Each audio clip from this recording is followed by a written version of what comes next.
Coming up next on this edition of In the City, Murfreesboro Municipal Airport dedicates a statue that a local artist created. Also, a Parks and Recreation indoor soccer practice facility is officially open with a ribbon cutting. Plus, Hobgood Elementary hosts Arts Night with many local artists and businesses featured. And a local Murfreesboro resident says thank you to first responders for saving his life. We'll tell you all about those stories and more coming up right now on this edition of In the City.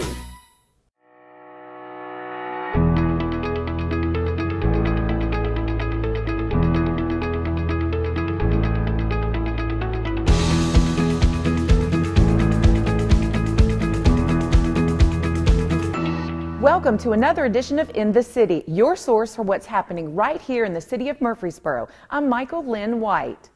Public art is an important part of any thriving community, and now at the Murfreesboro Municipal Airport, a new piece by local artist Joe Brown is on display for everyone to enjoy.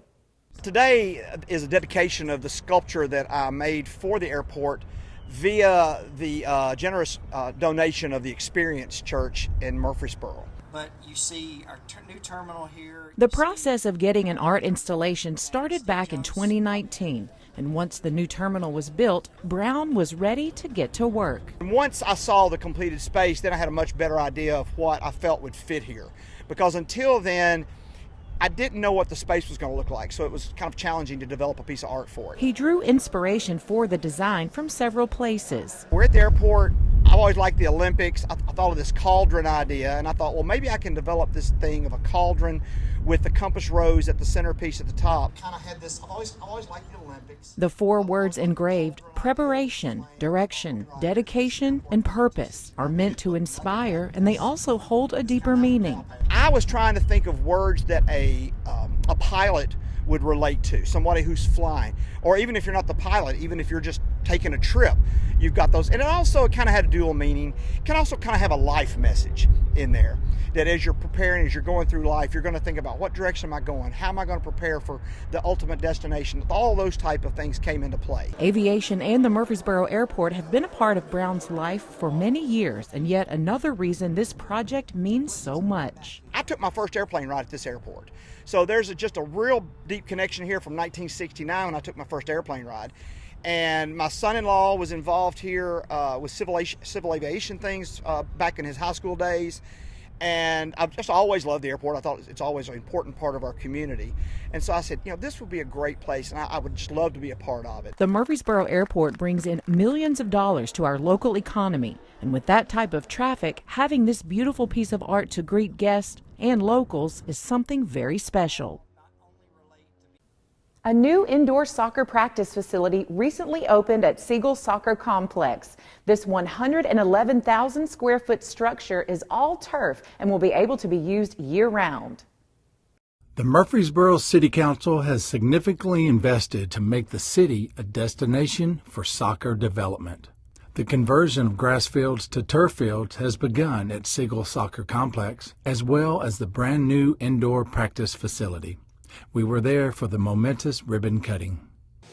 This is really the culmination of a project that started in 2019 when we started partnering with the Tennessee State Soccer Association. Over the past few years, our relationship has grown extravagantly, and we've really been benefited and be able to say that we've really made Murfreesboro a destination for soccer development, and we're very happy about that. That couldn't happen without our partners. Again, Hans Hobson is the CEO for Tennessee State Soccer. Hans is a great friend. And Hans, we appreciate your partnership and appreciate all you guys do. The city partnered with the Tennessee State Soccer Association to make Murfreesboro the headquarters for that organization. And I decided to find a home for Tennessee soccer. We set out a RFP, request for proposal. We put it out across the state, basically in the middle part of the state. I was shocked that I got 4 responses. We narrowed that down to 2. We met with the city leaders. We analyzed it, we reviewed it, and we had a vote. And the vote came down to a tie. In our organization, I only get to vote when there's a tie. I've never told anybody this, but there's a reason I chose Murfreesboro. It was for the attitude of this city and your ability to think in the future, plan, and make a difference to lead, to inspire. Murfreesboro aligned with our mission and vision better than any other option we had. Mayor, Nate, Craig Tyndall, we chose you not because of your proposal, but because of what's in your heart. Murfreesboro has made a priority to make sure that parks and recreation and athletics are a big part of our community. And that's something I think I hope to speak on behalf of the council that you'll never hear us apologize for. If kids are active on these fields, if kids are active on the baseball fields, the basketball courts, SportsCom, Borough Beach, that's less opportunity for them to be active in things that they don't need to be active in. Being part of a team teaches you how to work well with others, how to have perseverance when things are not going your way. This is the beginning of a partnership. Although we're cutting a ribbon, this is not the end of the work that we have to do. And I can tell you that as a city staff, as your council, we're going to be here hand in hand with you to make sure that this is the best facility in the country. On three, cut the ribbon. 1, 2, and 3.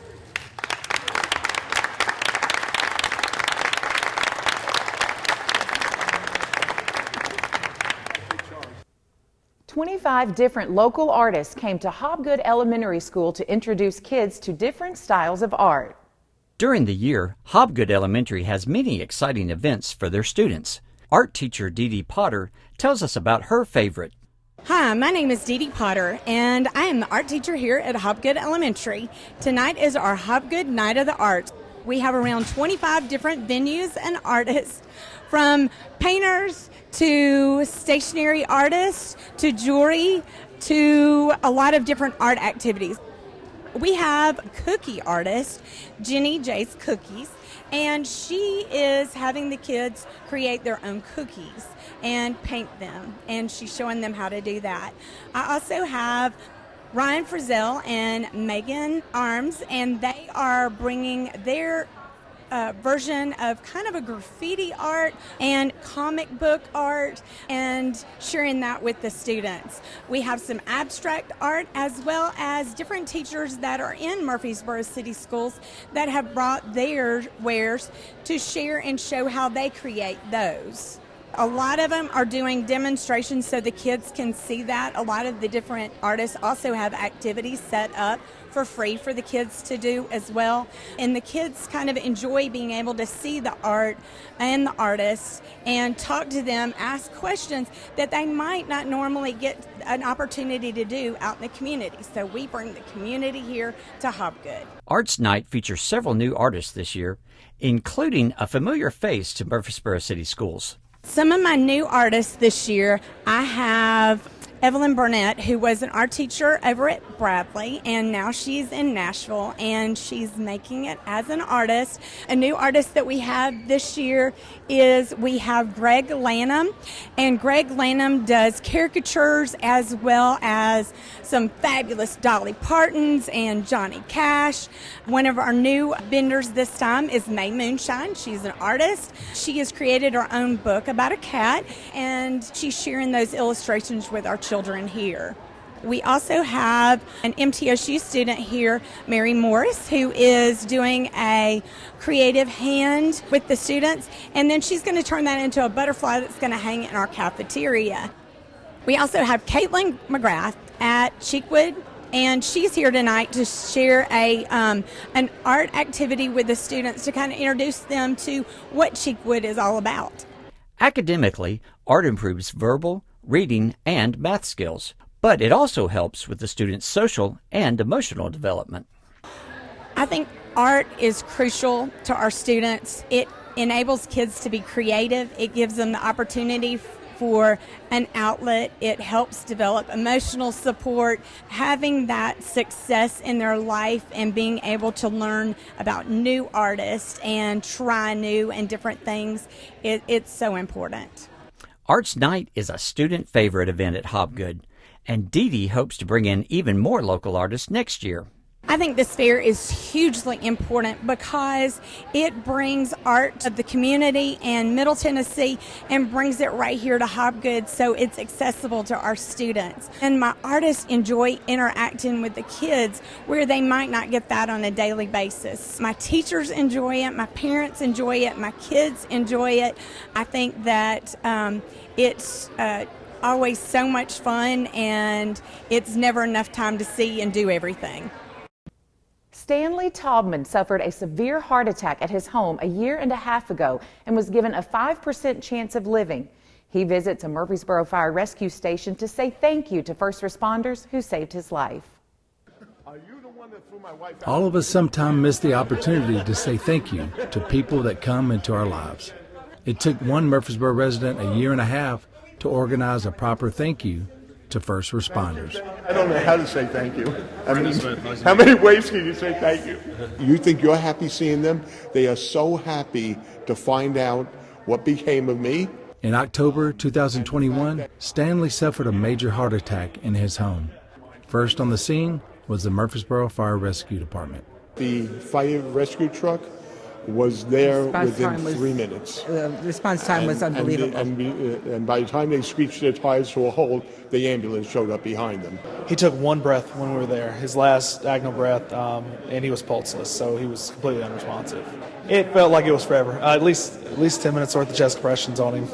We knew he had a chance. He'd get a pulse back and it would go away. He'd get a pulse back and go away. And we worked him for a long time, really hard. The fire department was there before us because obviously they were closer than us, which is, we work so well together. It doesn't matter who gets there first. We're always doing the same thing.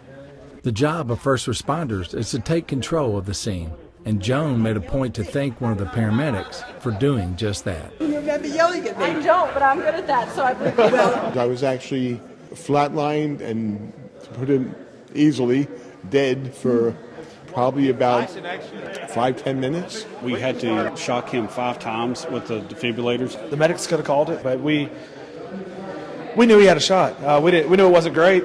That's why we have a whole crew of firefighters show up, because it'd be hard to do with 2 people. And I've got one of the best crews in the city, and we went in town and tried to bring him back. So, after arriving at the hospital, the doctor gave Stanley only a 5% chance of survival, which made it even more reason for Stanley to thank everyone that helped save his life. I am here to thank the paramedics, the first responders, the ambulance, and everybody that had a part in saving my life. And having a chance to meet the person is unheard of.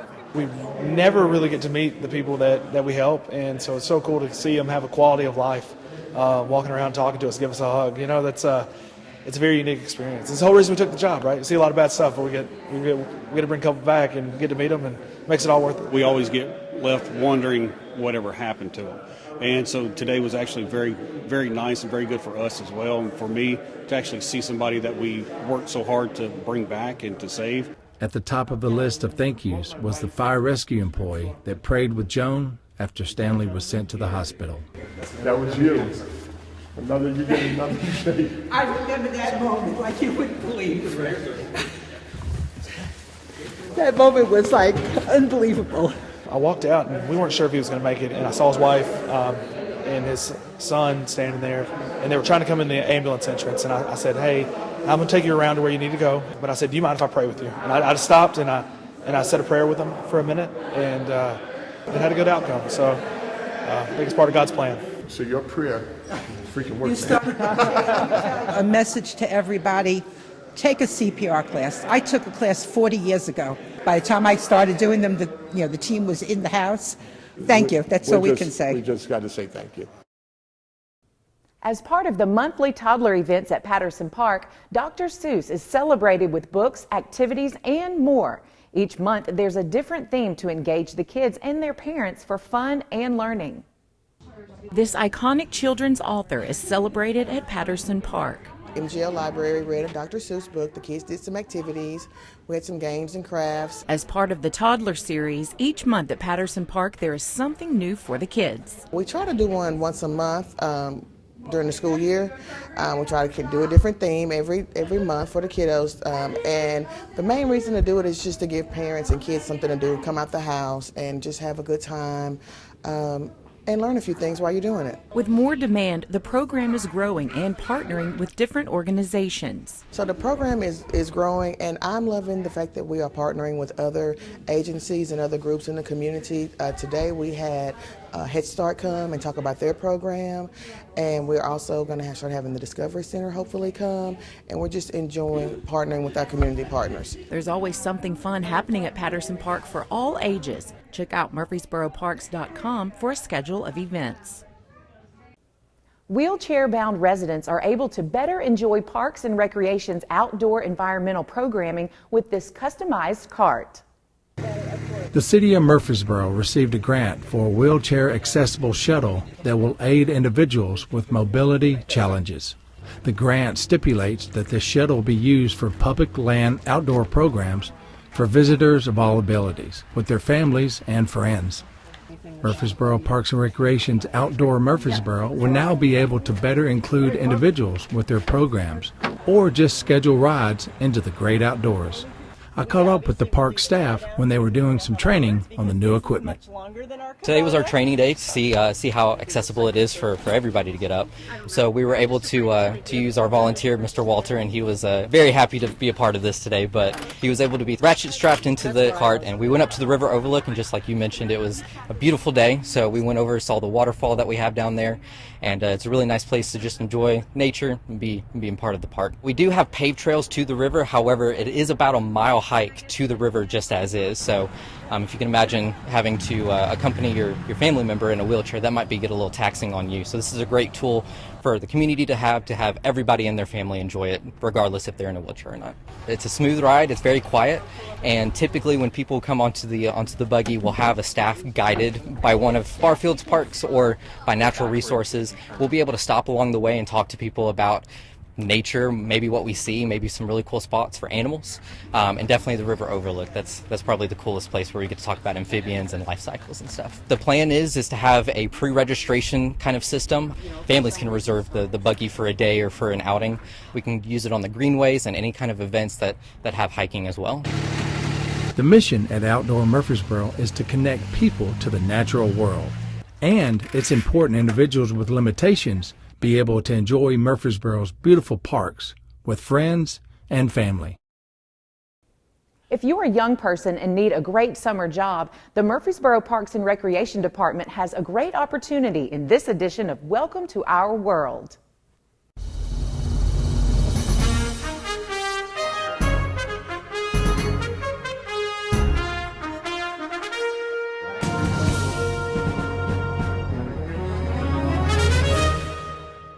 Hi, welcome to Our World at the City. I'm Frida. And I'm Allie. Today we are at SportsCom with the Parks and Recreation Department, where we will be speaking with a few lifeguards. We are going to learn what it's like to be a lifeguard and a few perks of the job. Let's go meet some lifeguards. Remaining vigilant while on stand and just ensuring that everyone here stays safe. We usually get here at 5:45, probably about 15 minutes before the pool opens. We make sure the deck's all clear and all the lane lines and everything are ready for lap swim. But just the normal day is you're standing guard over patrons of all sorts of demographics and making sure that they are having an enjoyable time and a safe time using facilities. To me, it's the people, both those I work with and everyone who comes in. I mean, meeting all these new people is great, and everyone I work with is also great. I get access to the city's gym at Patterson, and then of course here as well. Also, I get to play basketball a lot. I started working at SportsCom when I was 16 years old, and then I moved off to go to college. The first thing I did when I got to college was get a job working there in aquatics as a lifeguard. After that, I went off to graduate school and actually became a graduate assistant for aquatics. So I literally stayed in aquatics all the way from the time I was 16, and it wound up paying for my master's degree in graduate school. So the doors that it can open working in the field of aquatics and being a lifeguard is just, it's absolutely amazing, unfathomable. The Parks Department currently has many part-time and seasonal jobs available, including lifeguard at SportsCom and Patterson. If you're not certified, no worries. They'll help you and pay for it. To apply now, visit the city's website. We will see you next time on Welcome to Our World. Thank you for visiting SportsCom with us. Stay tuned to see which department we visit next. Pioneer Days and Earth Day celebrations draw huge crowds with family-friendly, old-fashioned fun. It was a great weekend to be in Murfreesboro with 2 family-friendly events happening. There was no shortage of fun things to do. We came down here, we've just moved from Idaho, and we wanted to experience some of real Tennessee, I feel like. Pioneer Days at Cannonsburg Village showcased old school fun with hay rides, cloggers and crafts, even a pottery demonstration. A family-friendly day packed with fun things to experience. What was the best part? The hayride. The hayride and the, blacksmiths. Just across Broad Street, the historic square buzzed with Earth Day activities. Booths set up all around the courthouse with plants and composting stations to remind the community to take care of our earth. I think it can really help our community clean it up if all these people agree. Through the hard work of different city departments and dozens of community partners and volunteers, these 2 events are just another reason we are lucky to call Murfreesboro home. Well, it's just so nice to see people connecting, and you don't see people on their phones, and you see people participating and clapping their hands to the music, and the children too. It's good to see them. For more information on fun events happening, check out murfreesboroparks.com. For CityTV, Michael Linn White. The Laureate program is an important part of our arts and culture. Join us as we learn more about 2 new laureates. Cultural Arts Murfreesboro, part of Parks and Recreation, announced new laureates for 2023. The laureate position is considered a civic appointment and one of honor.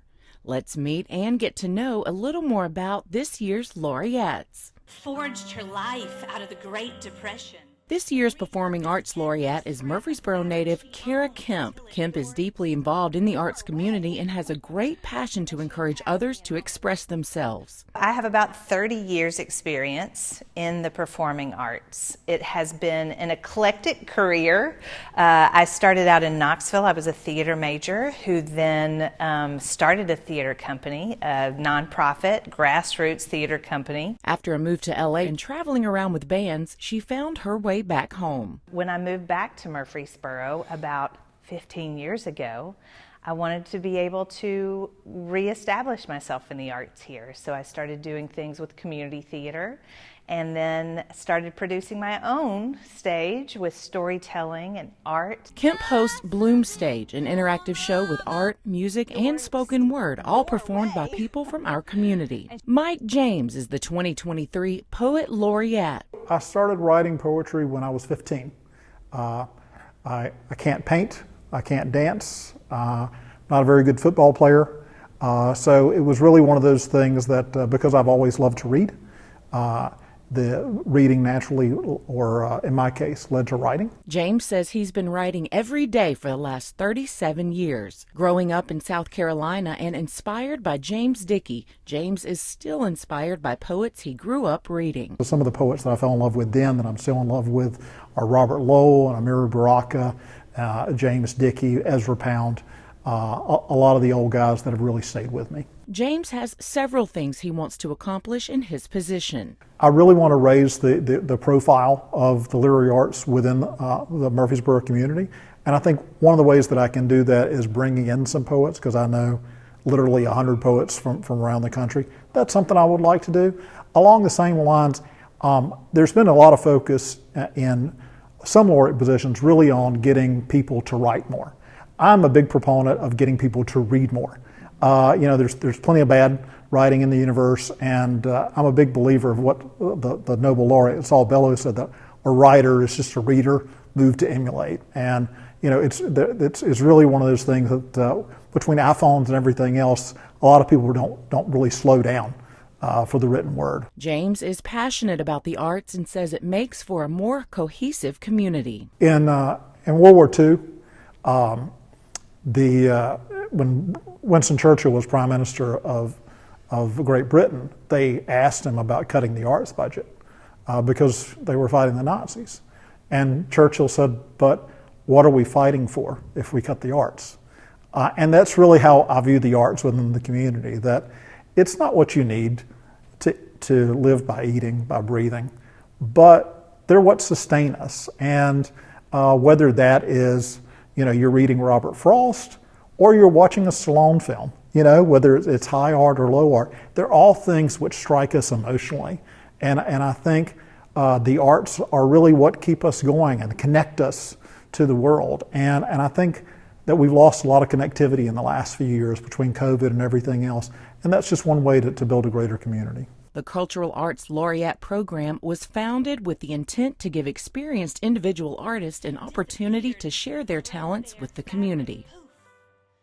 CityTV covered the 19th annual Read to Be Spelling Bee live on all of our platforms. I was honored to be this year's pronouncer. CityTV was excited to be a sponsor for this great event that promotes and encourages literacy education among the students in our community. The spelling bee was open to all county, city, and homeschool students. The second place runner-up winner was Libby Haynes from Providence Christian Academy. And the first place prize went to Chloe White from Blackman Middle School. Congratulations to all participants that competed and were winners from their schools, which qualified them for the Read to Be Spelling Bee. We are excited that we have partnered with PAWS of Rutherford County since 2022 to bring you the Pet of the Month. May's Pet of the Month is Mila. PAWS says they interviewed Mila, and this is what she wanted to say about herself. Pleased to meet you. My name is Mila, and I'm currently available for adoption at Rutherford County PAWS. I'm a 5-year-old Labrador Retriever mix who wears the nickname Energizer Bunny proudly, since I always keep going and going. Although I seem very confident, when it comes to meeting new people, I can be a bit shy. I came to PAWS as a stray, and I'm still working on trusting new people. I'm always open to meeting new friends. I'm 80 pounds of silliness and always down for a good chase. All that to say, I am spayed and up to date on all vaccines, just for simply waiting for that big backyard and a family to love me. For more information about Mila or other dogs and cats available for adoption, contact PAWS at 615-898-7740 or email them at paws@rutherfordcountytn.gov. Mayor Shane McFarland recognized Public Works employees Nate Bailey and T.J. Steverson at a recent City Council meeting and awarded them the STARS Award. The two employees were doing their normal drainage easement checks when a family asked if they had seen an elderly family member. They said they had not, but told them they would keep an eye out. Later, during their inspections, they located the elderly family member at the bottom of a steep drainage easement. They contacted the family and the Murfreesboro Fire Rescue Department, where they rescued the victim unharmed. The STARS Service Excellence Program recognizes outstanding employees who embody the city's standards for service, excellence, and exemplify the city's core service values. Congratulations to both of these street department employees. Homeowners and renters in Rutherford, Cannon, Hardeman, Hardin, Haywood, Lewis, Macon, McNary, Tipton, and Wayne counties with damage from their March 31st to April 1st, 2023 storms may be eligible for FEMA assistance. FEMA stands for Federal Emergency Management Agency. Here's a quick video produced by FEMA to explain what to expect after you apply.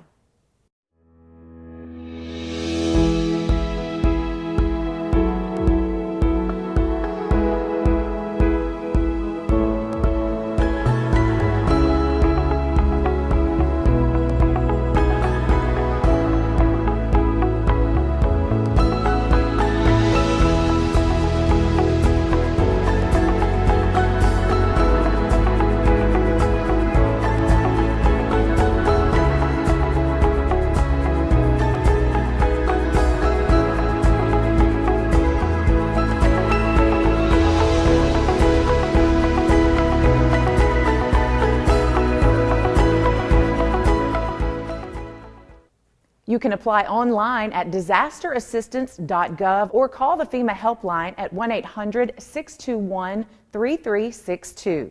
You can also receive in-person help registering for FEMA assistance in Woodbury, Tennessee at Eastside Elementary School at 5658 McMinnville Highway, Monday through Saturday, 7 a.m. to 7 p.m. The deadline to apply for FEMA assistance is June 6, 2023.